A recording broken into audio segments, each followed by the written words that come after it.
Meu Grande mestre, Flecha. fala meu irmão, tudo bem? Tudo bem? Bom te Você, ver por aqui. você me ouve? Me ouve bem? Escuto muito bem, escuto muito bem. Eu A esqueci, imagem eu está esqueci o ótima. fone de ouvido, aí acabei não, vou ter que ir no gogó.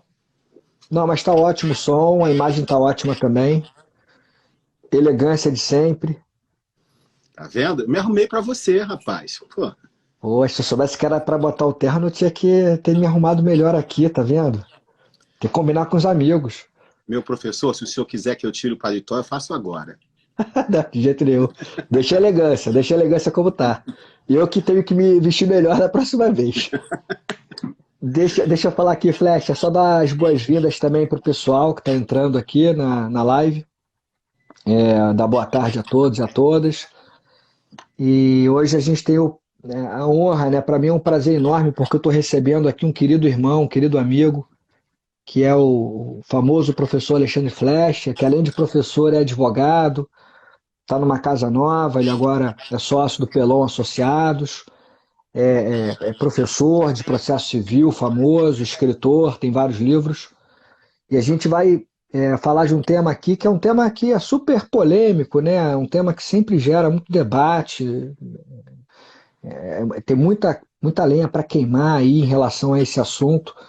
E o Flash ele vai trazer alguns pontos, né? Para gente aprender, para gente debater sobre a tutela antecipada contra a fazenda pública. Então, Flecha, primeiro só os agradecimentos iniciais aqui, já tem bastante gente na live, quero mais uma vez agradecer a presença de todo mundo, mas especialmente agradecer a presença do nosso convidado especial. Obrigado, Flecha. Eu que agradeço, meu irmão, pelo convite. Eu fiquei muito feliz com o convite, porque eu vou estar com você, vou estar numa casa muito especial, estou na PGM Rio, que dizem que é o concurso mais difícil do país. Tem outros aí que estão pleiteando esse título, mas eu acredito que é a PGM Rio A realmente mais disputa é difícil. boa. Só craques integram nessa carreira, vide o Rafa Oliveira está aqui junto comigo. E esse tema é muito próprio, tanto para a advocacia privada quanto para a advocacia pública, porque é muito polêmico, é realmente bastante polêmico. Então, eu queria te fazer, Rafa, uma pergunta inicial, se você pode se manifestar também sobre os temas que a gente vai tratar, ou se você prefere não opinar. O que você prefere? Olha, não tem nenhum impedimento para a gente falar aqui em tese sobre a tutela antecipada contra a fazenda. A gente está aqui num ambiente democrático e eu estou aqui como diretor do centro de estudos, não estou aqui como procurador fazendo a defesa do município em juízo. Mas eventual ausência de opinião vai ser muito mais pela ignorância sobre o assunto do que propriamente possibilidade de fazer o opinamento. Mas assim, claro, você é o especialista aqui, né, Flash? Você é o professor de processo civil e em matéria de processo eu me socorro com você. Você sabe disso, eu ligo mesmo. Flash, eu tô com dúvida. E você me ajuda muito sempre. Mas, assim, na medida do possível, claro, se eu puder aí contribuir de alguma maneira, eu tento. Eu quero mais ouvir as suas opiniões aí em relação a alguns assuntos. Mas Sim. primeiro, assim, eu acho que é interessante, como premissa, a gente trazer algumas ideias iniciais, gerais, sobre a tutela provisória não só contra a fazenda pública, tutelas provisórias em geral, no âmbito do novo CPC, e fazendo as distinções necessárias para, na sequência, a gente começar a falar de algumas questões específicas, tutela antecipada, tutela de evidência, contra a fazenda pública. Entendi. Vamos entrar já sobre isso. Eu só queria antecipar que eu trouxe alguns julgados, só para ilustrar a nossa live, e eu tomei muito cuidado do município do Rio não ser parte em nenhum deles. Só para que você fique bem Maravilha. confortável para opinar se você desejar. Certo? Tá ótimo, tá ótimo. Eu tomei esse cuidado para a gente não criar constrangimentos. Bom, Isso.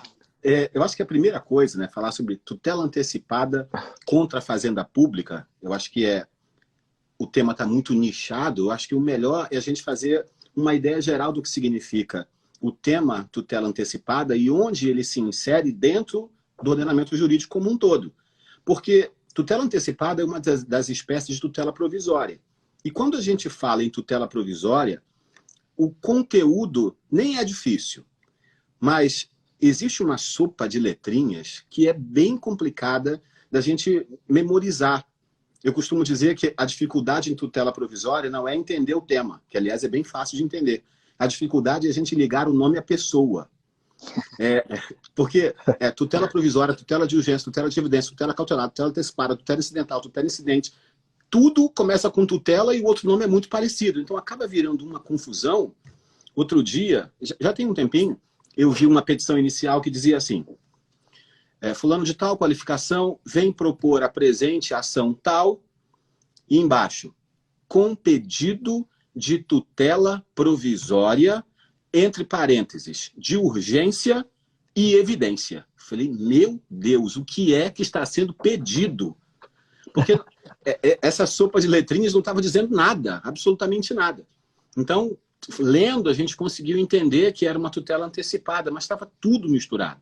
Então, acho que a primeira coisa é a gente ir lá na raiz. Se o tema é tutela antecipada, essa é a ponta.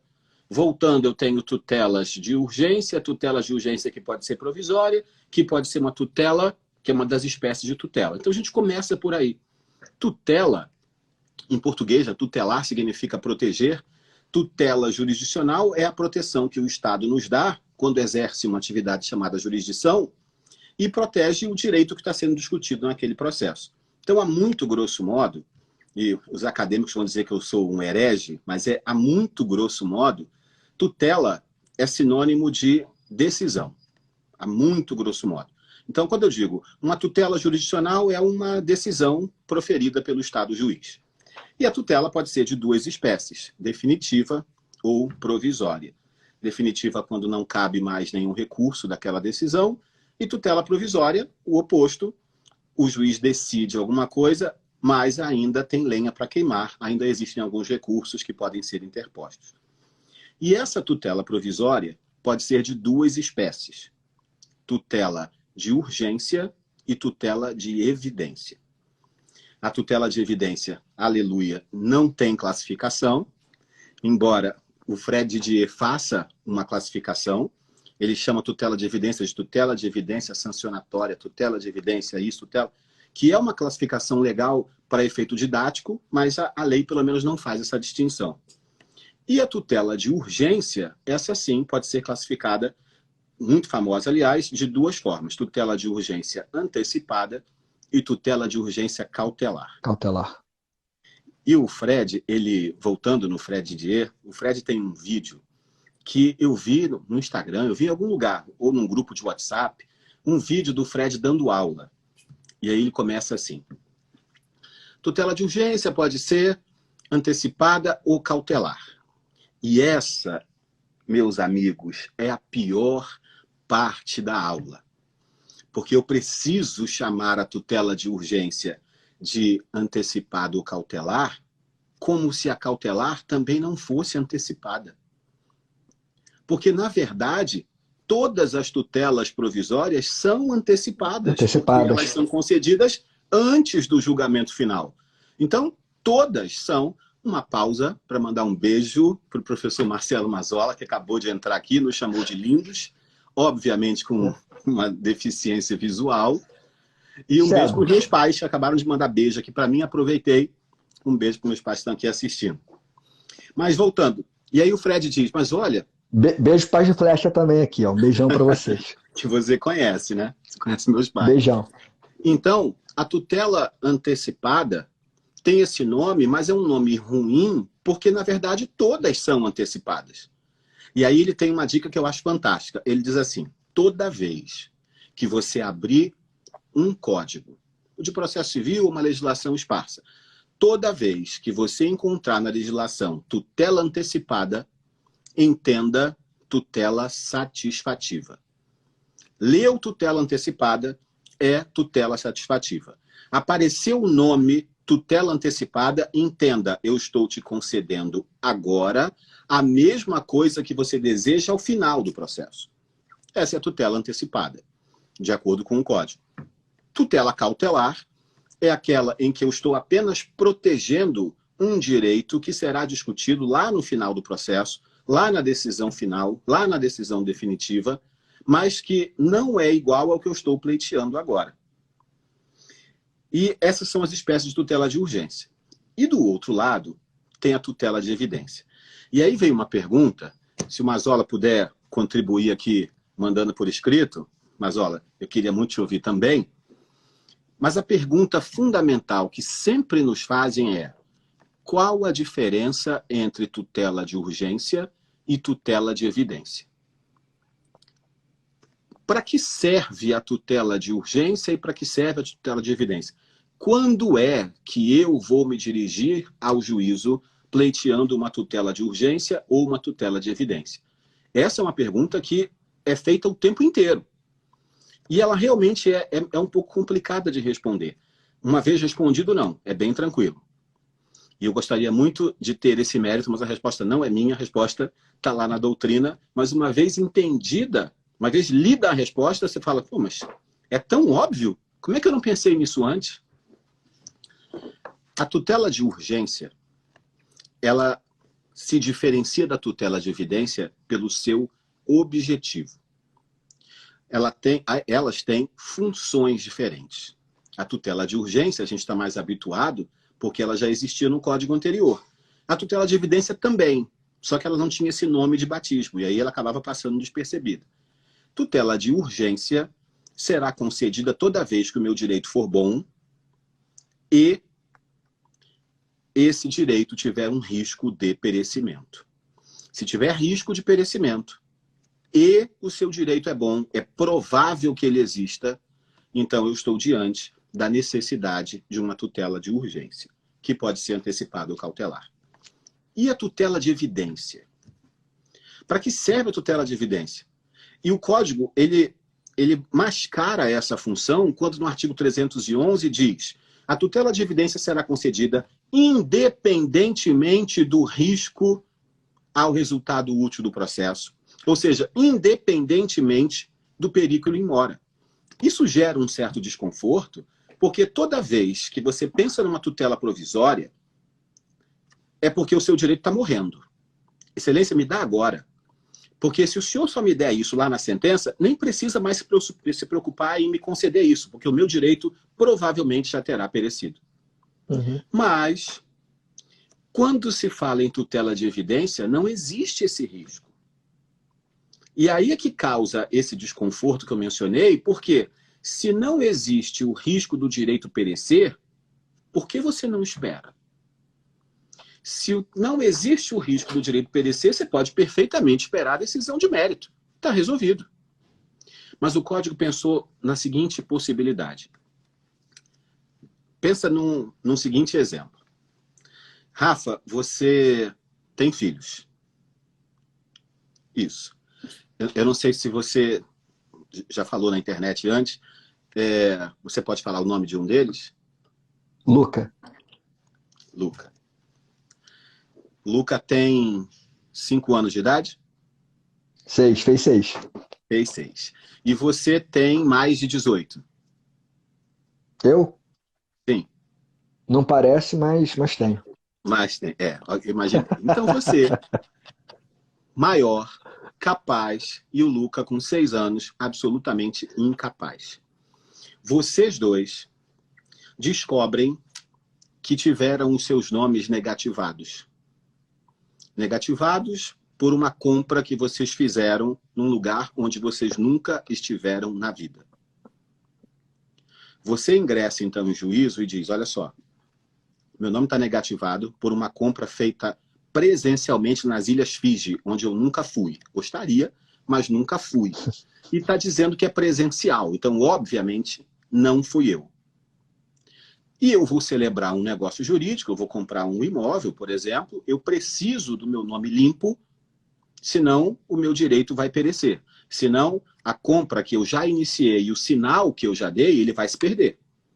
Então, eu, Rafael Oliveira, preciso de uma tutela de urgência. O meu direito é bom, jamais estive nessa loja, e existe um risco de eu perder o sinal que eu dei naquele negócio porque eu não vou apresentar uma certidão limpa. Fumus boniuris e perículo in mora. Luca, 6 anos de idade, com o mesmíssimo problema que você tem. Mas, aos 6 anos de idade, ele não vai celebrar nenhum negócio jurídico por agora.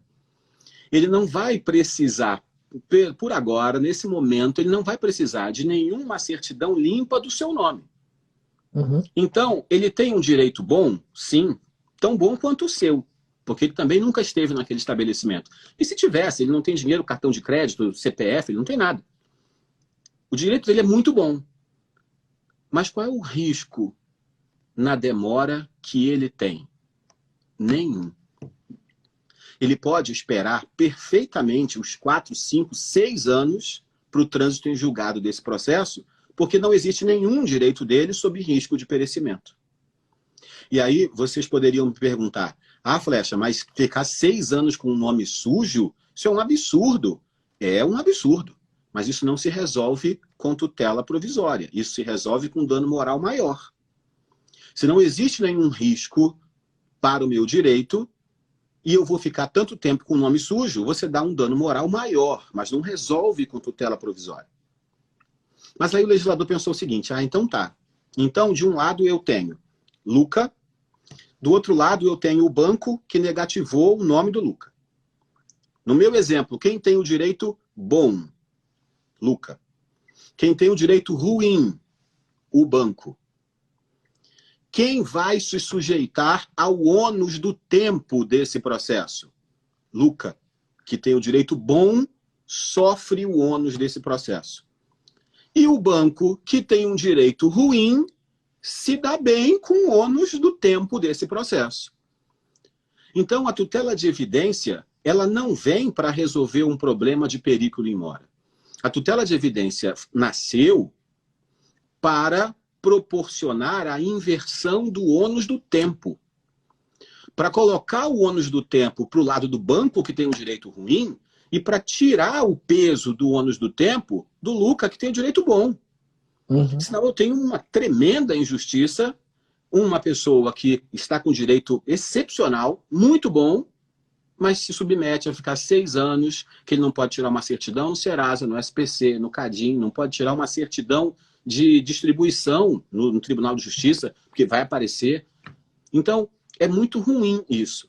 A tutela de evidência nasceu para proporcionar a alguém que tenha o direito bom, mas que não tem periculo in mora, gozar, usufruir do seu direito de imediato.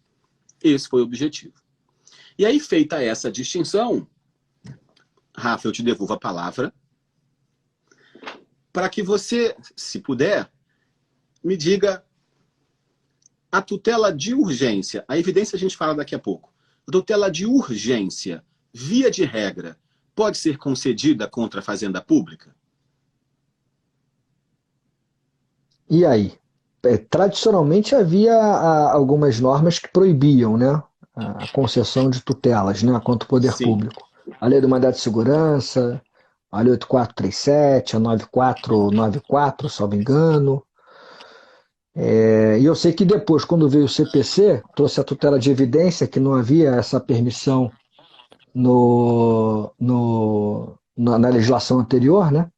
A polêmica ainda foi incrementada. Quer dizer, tradicionalmente havia a proibição em casos específicos, né, para a concessão dessa tutela de urgência, quando, por exemplo, fosse para pagar valores de forma imediata, compensação de crédito tributário, enfim, questão também relacionada a reajuste de equiparação de servidores. Mas confesso que não sei como é que a gente se posicionaria hoje, né? A regra geral, parece que há uma tendência da legislação proibir tutelas antecipadas ou tutelas de urgência contra a fazenda, mas tem situações excepcionais em que me parece razoável e até sedimentado na jurisprudência a possibilidade. Então, por exemplo, pensando aqui rápido, né, fornecimento de medicamentos em caso de emergência, uma internação. Numa hipótese de emergência, você não vai esperar o desfecho da ação judicial contra o poder público para deferir eventualmente a tutela. Então, acho que tem situações que a gente pode fazer uma ponderação e permitir essa tutela de urgência. Mas é contigo. O que você acha? Você tem toda a razão. Existe um movimento legislativo para, via de regra, vedar tutelas provisórias contra a fazenda pública. E é curioso que eu trouxe aqui, para não deixar de falar algumas expressões específicas, tá? A primeira lei que falou sobre isso foi a 8437 de 92, e a gente estava engatinhando na democracia, tinha acabado de sair de um regime ditatorial, e aí a legislação, eu grifei, olha só, 8437 de 92. Não será cabível medida liminar contra os atos do poder público, no procedimento cautelar ou em qualquer outra ação de natureza cautelar ou preventiva. Ponto. Então, não cabe. Por que não cabe? Porque eu sou lei, eu não quero que caiba, e acabou. E aí a jurisprudência da época batia muito dizendo, olha só, eu sei que isonomia é tratar, isonomia material é tratar iguais com igualdade, desiguais com desigualdade, eu sei disso, mas não dá para concluir a priori que a fazenda pública está sempre em posição de desigualdade e, portanto, eu já vou criar uma prerrogativa nova, que é a tutela provisória vedada. Eu não posso fazer isso. E aí a jurisprudência batia tanto que essa lei foi substituída aos poucos, não integralmente, mas boa parte dela foi substituída pela 9494 de 97, que o artigo 1º, de cara, já vedava tutela antecipada contra a fazenda pública. O que ficou bom, porque antes era tutela antecipada e cautelar que era vedada. Uhum. A lei 8437 é de 92, mas a tutela antecipada só foi inserida no direito brasileiro em 94. Então, em 92, ela só falava em tutela cautelar porque era a única que existia. Quando, em 94, alteraram o CPC com a lei 8952, de 94, e inseriu o artigo 273, que criou a tutela antecipada, passou-se a dizer, não, a 8437 falava de cautelar porque só existia essa, mas agora que tem antecipada está aí no meio. Aí a 9494 de 97 disse, olha só, cautelar é só para constrição, é para bloquear alguma coisa, é para indisponibilizar alguma coisa, ou uma função probatória, fazer uma prova antecipada, ouvir alguém. Então, cautelares não tem problema contra a fazenda pública. Porque a tutela cautelar só tem uma dessas duas funções, constritiva ou probatória. Só isso. Ó o Daniel Neves aí. Professor Daniel Assunção Neves, Craque. um dos únicos 4 torcedores da Portuguesa de São Paulo, é isso, que é o irmão e os 2 filhos, acabou. E está aqui presente chamando de 2 gatos, outro problema visual aqui dos presentes. Não, Lusa no coração, ó. Eu gosto muito da Lusa, gosto muito da comunidade portuguesa e eu torço pela Portuguesa lá junto com o Dani. Claro que meu primeiro time é o Flu, mas eu gosto muito da Portuguesa e o Daniel é impressionante. Me lembro que lá atrás, já tem muitos anos isso, numa aula, num curso preparatório, lotado o auditório, e o Daniel entrou com a bandeira da Portuguesa, abraçado na bandeira da Portuguesa, e fez a palestra abraçado com a bandeira. E eu nunca esqueci disso. Acho que é um dos torcedores mais ilustres que eu conheço de um time de futebol. No caso da Portuguesa, eu tenho certeza que é a pessoa mais ilustre que eu conheço que torce para a Lusa. Você nunca esqueceu isso, a Lusa nunca esqueceu isso, porque realmente é algo que é fantástico. Não é isso? Bom, falando do Daniel que está aqui com a gente, né? Eu lembro de uma... Abraço, Fernando, também. Dele. Quem? Fernando Rangel, grande craque também. Grande Fernando, tudo bem? Eu lembro que eu estava assistindo uma aula presencial do Daniel. Era um evento que tinha lá em Minas, um curso lá em Minas, e era aquele que cada professor entrava, falava 50 minutos e saía, e vinha outro, era o dia inteiro isso. Eu acho que você estava, Rafa. Eu acho que você falou... Foi esse evento. Foi num desses eventos que ele entrou com a bandeira. Porque todo ano tinha esses eventos, né? Eu acho que nesse você estava. Eu acho que falou o Daniel, depois você, depois eu. E eu estava sentado atrás da câmera, assistindo. Aí o Daniel, que hoje é maratonista, na época não era, com essa cara de pau que ele é peculiar, ele diz assim, fez para a câmera. E eu vou usar hoje para mim isso, né? Professor Daniel Assunção, eu eu estava dando um evento, isso na câmera, eu estava dando um evento, um presencial uma vez, e aí os alunos me disseram, nossa, Daniel, você ao vivo é tão magrinho, na câmera você não parece tão magro. E aí é porque a câmera nos engorda e tal. Então, é a mesma coisa. Você olha para mim agora, você fala assim, nossa, o Flash está gordo e tal. Não, não é a câmera que nos engorda. Não é? Cada câmera engorda a gente uns 5 quilos. Tem 4 câmeras aqui na minha frente agora. Aprendi essa com o Daniel, nunca mais esqueci. Beijo, meu irmão, para você. Um beijo. Enfim, passada a descontração, voltamos para a evolução da tutela antecipada. E aí a 9494, ela excluiu a tutela cautelar, deixou só a tutela antecipada como vedada, mas vedada a priori, vedada para tudo. E aí volta a jurisprudência dizendo, mas calma, não é assim. É preciso fazer uma ponderação de valores. E aí o exemplo que você deu, Rafa, do remédio, do medicamento e tal, para o Estado o medicamento é dinheiro, porque o Estado paga pelo remédio.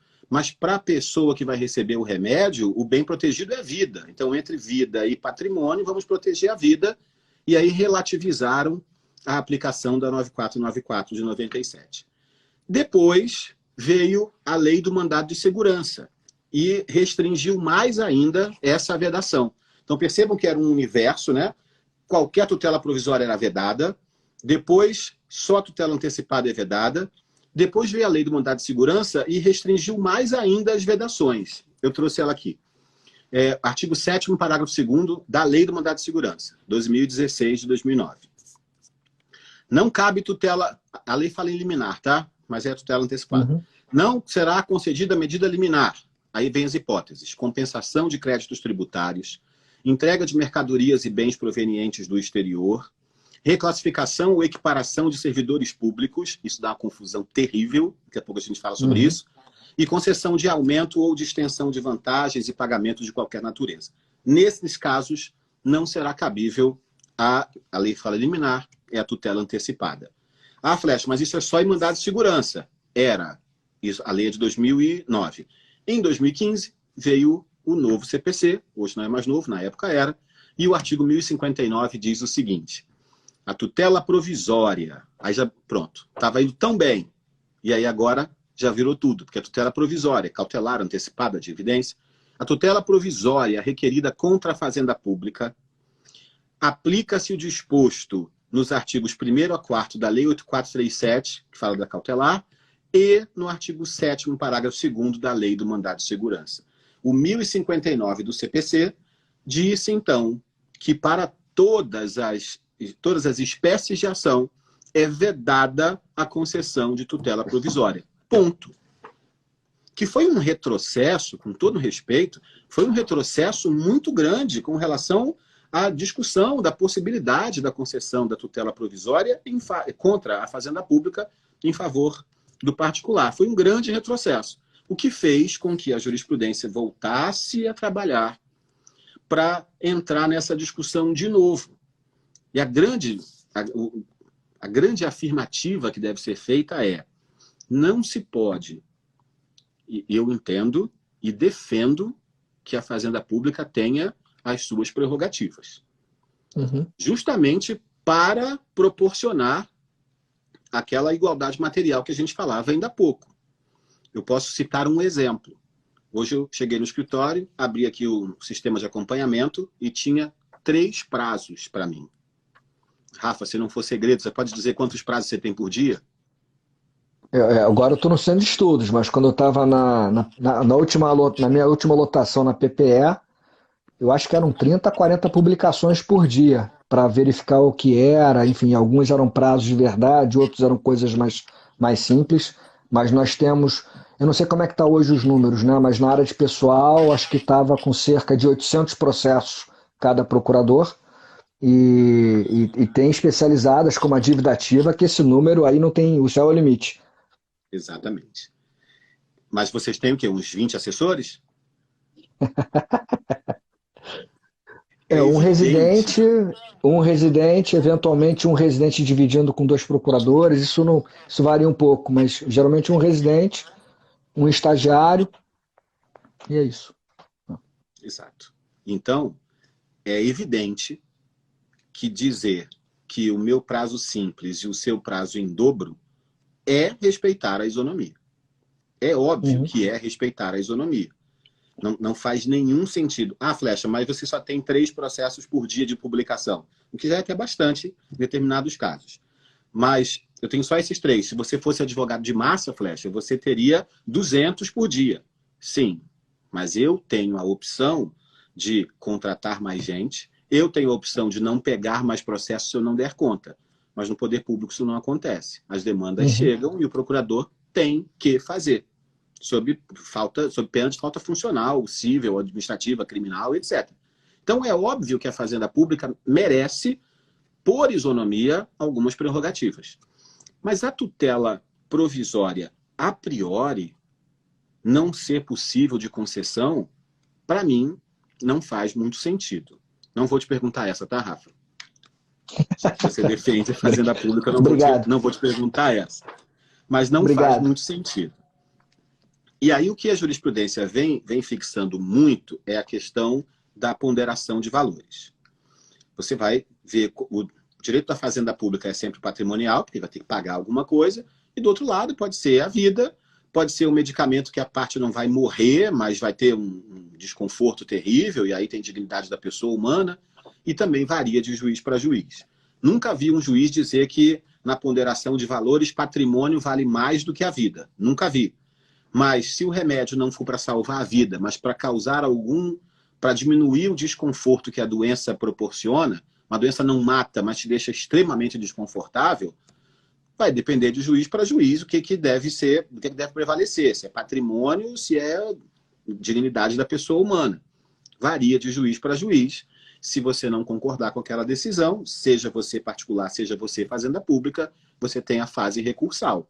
Então, você é o particular. O juiz indefere a tutela antecipada dizendo, na ponderação de valores aqui, eu vou proteger o erário, porque é dali que sai a proteção para toda a população. Então, indefiro. Aí você recorre. O tribunal, com 3 desembargadores, diz, mantém o indeferimento. Vai para o STJ, mantém o indeferimento. Vai para o Supremo, mantém o indeferimento. O que eu faço? Se conforma. É isso. Não tem mais para onde. É isso, se conforma e segue para outra. Paciência.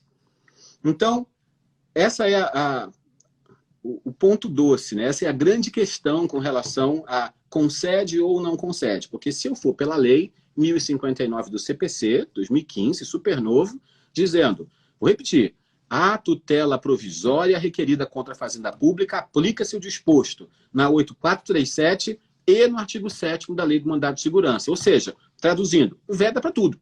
Está tudo vedado. Mas a jurisprudência vem nos ajudando. Rafa, algum comentário? Alguma... Não, exatamente. Na prática, a gente já verifica essa relativização da regra já há bastante tempo, né? Mesmo no contexto agora do novo CPC, especialmente na área da saúde, mas não só na área da saúde. Você já tem essas relativizações. Mas eu independentemente da minha posição profissional, eu acho que não dá para desconsiderar o argumento da ponderação. Você, por mais que tenha uma regra que venha a proibir de forma absoluta, né, sem fixar exceções expressas, a concessão dessas tutelas contra a Fazenda Pública, quando você se depara com um caso concreto, em que uma pessoa depende daquela tutela para garantir a sua vida ou para garantir a sua saúde, e como eu disse, não só para a saúde, para a educação, a gente tem algumas tutelas antecipadas em relação à vaga em creche, também para garantir o direito à educação e outros casos que fogem também da área da saúde, mas que têm uma ligação muito íntima com algum direito fundamental. Natural, em qualquer caso, o juiz fazer a ponderação de interesses e eventualmente relativizar aquela vedação para garantir um bem maior. Eu acho que, por mais que a lei traga uma vedação absoluta, a gente não poderia imaginar, ou ser ingênuo de imaginar que não se poderia se fazer relativizações em casos concretos, porque o legislador não tem como antecipar todas as situações, e as situações que se colocam são sempre sensíveis. Então, independentemente da atuação como procurador, né, ou como advogado privado, acho que faz sentido algumas relativizações. E eu tenho uma visão até de repensar algumas prerrogativas da administração pública, né? Não só no campo dos contratos administrativos, já tem uma visão de releitura das cláusulas orbitantes, mas no campo processual, idem, né? Eu acho que as prerrogativas são importantes, mas o meu medo sempre, é uma ponderação que eu sempre faço, com aquele argumento de que a fazenda pública não tem estrutura, que a fazenda pública tem lá uma repartição pública que anda aos pedaços, não tem pessoal suficiente. Então vamos trazer uma série de prerrogativas processuais ou prerrogativas em outros setores, que não só o processo. Isso pode se transformar numa bengala, no sentido de que a administração pública ela fica conformada com aquelas prerrogativas e não atua para resolver o problema que está lá na base, que é um problema de estruturação mesmo, de planejamento melhor na sua atuação, de contratação de servidores para prestação de serviços de maneira adequada, né, se for o caso, terceirização. E aí você fica com essa bengala de prerrogativas. Eu posso falar, pelo menos do direito administrativo, as prerrogativas elas têm sido rediscutidas ao longo dos últimos anos. Já se fala hoje em acordo, consensualidade, mediação, conciliação, autocomposição na administração pública. E o CPC vai nessa linha, né? Fala em mediação, autocomposição, fomenta isso. Então, realmente parece ali, estranho a gente olhar para esse artigo do novo CPC que veda de maneira genérica essas tutelas, quando a legislação se encaminhava para abrir caminho para algumas tutelas, né? Relativizando as proibições mais genéricas. Não sei, eu tenho uma crítica, eu posso fazer um paralelo com a ação de improbidade administrativa, antes do pacote anticrime. O artigo 17, parágrafo 1º, proibia qualquer tipo de acordo na improbidade. E eu sustentava a inconstitucionalidade desse artigo 17, parágrafo 1º, ou a revogação tácita. Porque você já tinha consensualidade. Depois da lei de improbidade, que é de 92, você já tinha consensualidade na lei da ação civil pública, você já tinha consensualidade na lei anticorrupção, na lei de mediação, enfim, no direito penal, a colaboração, a delação premiada, etc.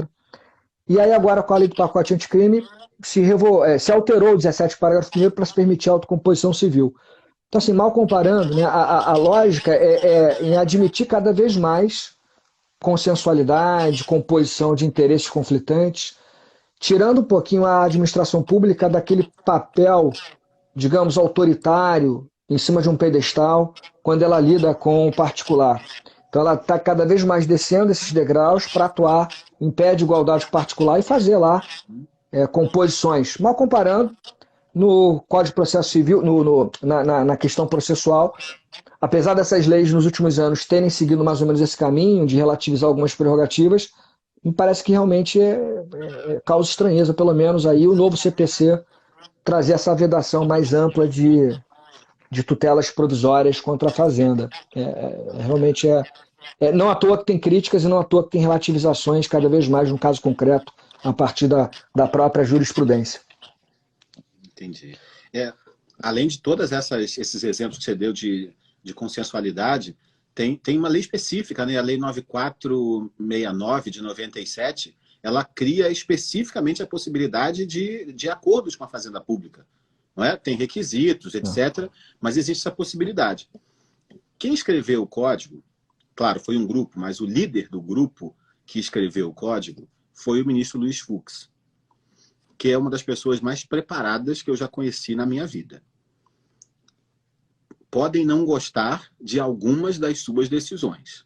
Isso mas não pode discutir, não pode discutir a qualidade acadêmica, profissional do ministro. Exatamente. É impossível discutir. Eu conheço pessoalmente, você também conhece. Fala de qualquer assunto. Se estiver passando pelo corredor, você fala, ministro, dá um pulinho aqui e fala sobre direito agrário. Ele vai sentar e vai falar. É impressionante. É um craque. Um craque. Então, o que a interpretação que eu tenho do 1059 parte da premissa de todo esse preparo do ministro Luiz Fux. Então, o que eu concluí desse 1059? Quando ele veda a tutela provisória, que é o gênero maior, antecipada, cautelar de evidência, a minha conclusão é, se eu criar um artigo dizendo que nesse caso cabe, nesse outro não cabe, nesse cabe, nesse outro não cabe, certamente a gente vai esquecer algum caso. E ainda que a gente não esquecesse, ser humano, falível, vai esquecer.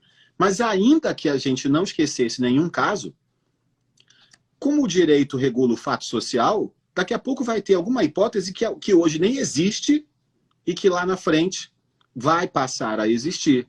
E se eu tiver um rol indicativo das hipóteses que cabe e não cabe, ele acaba ficando fechado.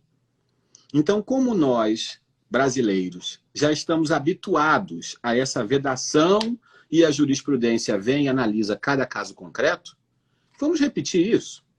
Vamos dizer, olha só, não cabe, mas a jurisprudência vai analisar caso a caso e vai dizer se é para deferir ou indeferir. Essa é a conclusão que eu cheguei. E na minha cabeça faz muito sentido, porque o contrário seria: quem escreveu o código tem uma cabeça retrógrada, tem uma cabeça que não entende de processo. Como isso, para mim, é inaceitável, eu acabei concluindo assim. O Fred, ele diz o seguinte, voltando naquele tema lá, né? Tutela antecipada, todas são. E nesse mesmo vídeo que eu assisti, depois eu te mando, Rafa. Nesse mesmo vídeo que eu assisti, ele diz assim, o Fred era assessor, consultor do Congresso Nacional para assuntos do CPC. E aí ele diz assim, né, nesse vídeo, eu estava lá e eu disse, não coloca tutela antecipada todas são, coloca tutela satisfativa. E nos debates, eles resolveram manter antecipada porque era um nome que nós já estamos acostumados. Se eu coloco tutela satisfativa, todo mundo ia gritar, berrar, de que, gente, essa tutela satisfativa não é nada novo, não, é a tutela antecipada de sempre. Mas ia dar problema. Então, a gente manteve um nome que tecnicamente é ruim, mas que as pessoas já estão habituadas. Então, talvez tenha sido essa a função do 1059. Deixa do jeito que está todo mundo acostumado, caso concreto, o juiz dizer se concede ou não, se vai relativizar, se vai mitigar ou não essa redação que a gente está dizendo que é expressa. E aí, como o Hugo colocou agora aqui, abraço, Hugo, Hugo Lima, querido amigo. O Hugo colocou aqui, se tiver a indicação das hipóteses fechadas lá, fica engessado. Então, para não engessar, deixa aberto assim. Me parece que seja essa a possibilidade. E aí, doutor Rafael, eu te devolvo a bola. Tô brincando, eu vou só levantar, mas eu começo falando dela, tá? Tutela de evidência. Tem algum problema de conceder tutela de evidência? E aí, essa é bem tranquila. É a mesma linha de raciocínio. Tudo que a gente falou até agora sobre tutela antecipada e cautelar, ponderação de valores, caso a caso, 1059, tudo que a gente falou, vale para a tutela de... Então, pode ser concedida a tutela de evidência contra a fazenda pública? 1059, regra, não pode. Mas na ponderação de valores, se prevalece o direito daquele a quem socorre a tutela de evidência, ela deve ser concedida. Caso contrário, basta você indeferir. Eu trouxe um julgado. Julgado. Rafa, vamos ver se funciona o negócio? Você consegue digitar texto aí? Aonde? No chat? Como se fosse mensagem. Você consegue digitar? Vamos lá, vou tentar, vai lá. Então, nunca fiz isso antes. Vamos tentar. No improviso, hein? Eu vou cantar o número aqui, Rafa, e você digita aí, que fica na tela pro pessoal. TJRJ Vai. 0017. TJRJ, hein, gente? Para quem tá fora do Rio. TJRJ 0017 534, dígito 20. Ponto 2021.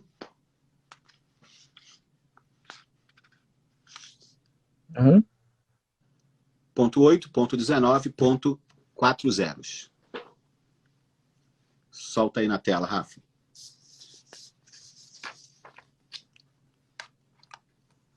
Isso. Maravilha. Esse Esse é um julgado desafio, hein? 20, Porque a letra é pequenininha aqui do meu celular, eu fico aqui segurando, escrevendo. É difícil. Vai lá. mas eu estou olhando aqui, ficou perfeito. Esse Tá julgado, certinho. certinho, 20º, julgado de abril de 2021, dizendo que é possível deferir tutela de evidência contra a Fazenda Pública.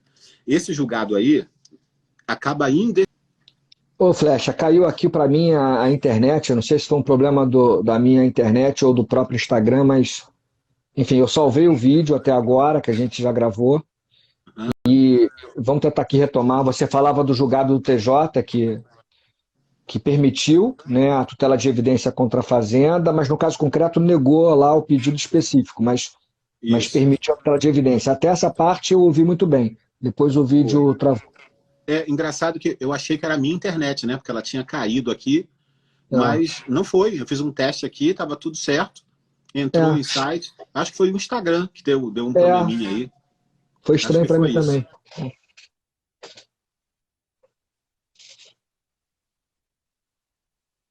Os nossos. Fosse um julgado que eu queria fazer uma menção especial a ele, porque é muito bom. Esse julgado é de 17 de março de 2021. É super recente. TJRJ é um agravo de instrumento. 0075 623. Tá escrevendo, Rafa? Não, né? Peraí, vamos escrever de novo aqui então. 00 75, 623 dígito 70.2020. ponto 8, ponto 19, Isso, 4 zeros. 4 zeros. Esse julgado, que é bem recente, né? Tem 2 meses, menos de 2 meses, ele foi proferido pela relatora, desembargadora Maria Helena Pinto Machado, um julgado espetacular.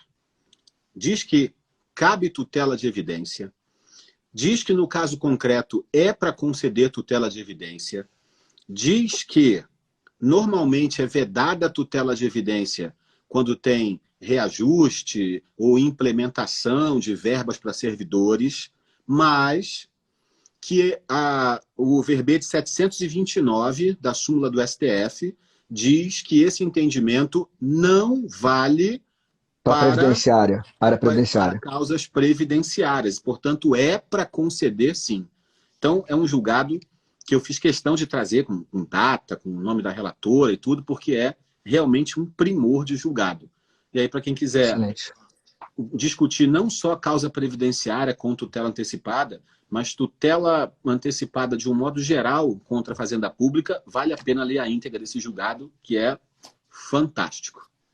Maravilha, Flash. A gente teve esse problema técnico aí no finalzinho, né? A live estava indo de forma adequada, certinha, mas a gente retomou aqui para você fechar esse argumento. E a gente vai aqui então partir para o encerramento da live. Flecha, qual é o seu perfil no Instagram para o pessoal te seguir, eventualmente aí acompanhar as suas publicações, sempre pertinentes aí em relação ao processo civil especialmente? Dá aí a dica para todo mundo te acompanhar. O meu perfil no Instagram é Alexandre Flecha, Flecha com X, e esse perfil ele é bem profissional, né? De vez em quando eu posto lá alguma coisinha, tipo meu sofrimento na academia de manhã cedo, mas geralmente eu posto coisas profissionais lá, comentando ou textos de doutrina ou, principalmente, jurisprudência sobre o novo CPC. Está à disposição de todo mundo. Quer mandar direct com dúvida, pode mandar também. Se eu souber, eu respondo. Se eu não souber também, eu vou procurar, até porque aí eu aprendo e compartilho a resposta. Então, está à disposição de todo mundo. Perfeito. Flash, então, assim, muito obrigado mais uma vez. Sempre um prazer enorme ter você aqui na nossa humilde casa, Procuradoria do Município. E, pessoalmente, eu fico muito feliz porque você é um grande amigo, um grande irmão, uma pessoa que eu admiro bastante. Não só como pessoa, mas especialmente também como profissional, um grande processualista. E eu acho que essa live foi muito didática. Você explicou muito bem, né, as diferenças entre as espécies de tutela, depois entrou na questão específica da live, da tutela contra a fazenda, E para mim foi um aprendizado muito grande. É sempre bom te ouvir. Obrigado, irmão. E fica sempre aqui o convite para você participar de outras lives com a gente. Irmão, já aceito todos que você me mandar. Aliás, não é convite, é intimação. Você só me comunica que no dia tal, às tantas horas, eu tenho que estar presente no lugar tal. E já estarei lá cumprindo a intimação. Obrigado demais pelo convite, por estar com você. Você sabe que eu gosto da tua companhia. Prefiro presencial, mas nesse período não tem como, então pelo menos virtual.